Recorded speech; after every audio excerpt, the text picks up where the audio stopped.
इस बिल का समर्थन किया है, कुछ लोगों ने उसका विरोध किया है। कुछ सदस्यों ने अपनी शंकाएं भी उठाई हैं और कुछ लोगों ने इसके दुरुपयोग की संभावनाओं को भी सदन के पटल पर रखा है। मैं एक एक कर सभी चीजों का धैर्य से जवाब भी दूंगा और सदन को समझाने का प्रयास भी करूंगा कि जो चीजों को एक शंका की दृष्टि से यहां पर रखा गया है, ये बिल लाने के लिए न सरकार की ऐसी कोई मंशा है, न ऐसी कोई इच्छा है। हम इतना निश्चित कर सकते हैं कि मैं कह सकता हूं कि ये बिल किसी दुरुपयोग के लिए नहीं लाया गया है। किसी भी डेटा के दुरुपयोग होने की संभावना भी इसमें नहीं छोड़ी गई। ये व्यवस्था स्थापित करने के लिए लाया गया है। समय के अनुकूल जो बदलाव हुए हैं, वो बदलाव का उपयोग दो सिद्धि के लिए किया जाए, इसके लिए ये बिल लाया गया है।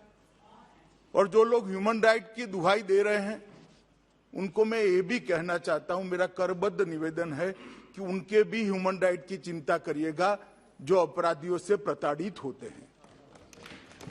क्या उनका ह्यूमन राइट नहीं है? किसी बच्ची पर रेप हो जाएगा, किसी की हत्या हो जाएगी, किसी की गाड़ी कमाई को कोई लूट खसोट कर ले जाएगा, उसके ह्यूमन राइट नहीं है। आपको चिंता है लूट खसोट करने वाले की, आपको चिंता है बलात्कार करने वाले की, आपको अब सुनिए उसी के ह्यूमन राइट की बात हो रही है यहां पर।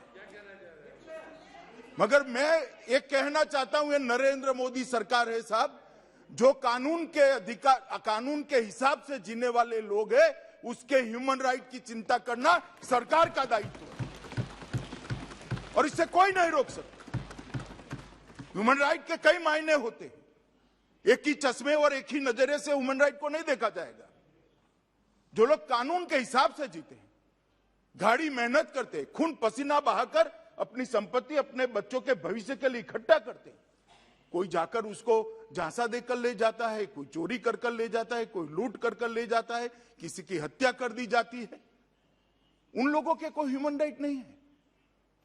जो पीछे छूट जाते हैं, वो परिवारजनों का कोई ह्यूमन राइट नहीं है, उनका भी ह्यूमन राइट है। और उसकी ह्यूमन राइट की चिंता करने की जिम्मेदारी आप मानो न मानो, हम मानते हैं कि हमारी है, इस सदन की। माननीय अध्यक्ष जी, मैंने शुरुआत में एक ब्रॉडर बात सदन के सामने रखी है कि ह्यूमन राइट को एक ही चश्मे से नहीं देखा जा सकता। ह्यूमन राइट को देखने के कई एंगल होते हैं और ह्यूमन राइट प्रोटेक्शन के भी कई एंगल होते हैं। मैं बहुत फर्मनेस के साथ, दृढ़ता के साथ कहना चाहता हूं, ये बिल देश के करोड़ों लॉ ओबीडिएंट नागरिकों के ह्यूमन राइट के अधिकार का रक्षण के लिए मैं लेकर यहां पर आया। इसको कोई अन्यथा पेंट करने का प्रयास न कर। माननीय अध्यक्ष जी, कई सारी चीजें कही गई कि 1920 से बिल था, क्या जरूरत थी सुधार की? दादा तो फिर शासन बदलने की भी क्या जरूरत थी? जल्दी नहीं है, 102 साल हो गया। मेरा तो ये सवाल है, इतना लेट क्यों हुआ? और ये सारी चीजें इस बिल में है। सिर्फ नए आयाम जो जोड़े गए हैं वैज्ञानिक अनुसंधानों के आधार पर, वो आयामों को बिल के अंदर समाहित किया गया है। पहले भी फिंगरप्रिंट देते थे, कोई विरोध नहीं करता था, देते थे। और अगर कांग्रेस पार्टी का इतना ही विरोध था तो 75 में से 58 साल आप शासन में रहे, क्यों ये अंग्रेजों को लाया हुआ कानून हटा नहीं दिया? और भाई थोड़ा इतिहास को तो नाप तोल कर बोलो। नमक कानून के कारण नमक कानून 1930 में तोड़ा गया, कानून 1920 में आया है। अब क्या कर रहे हो भाई? खुद तो इतिहास को देखकर बोलो। आप नहीं थे, मनीष जी बोले तब। आप बैठ जाइए ना।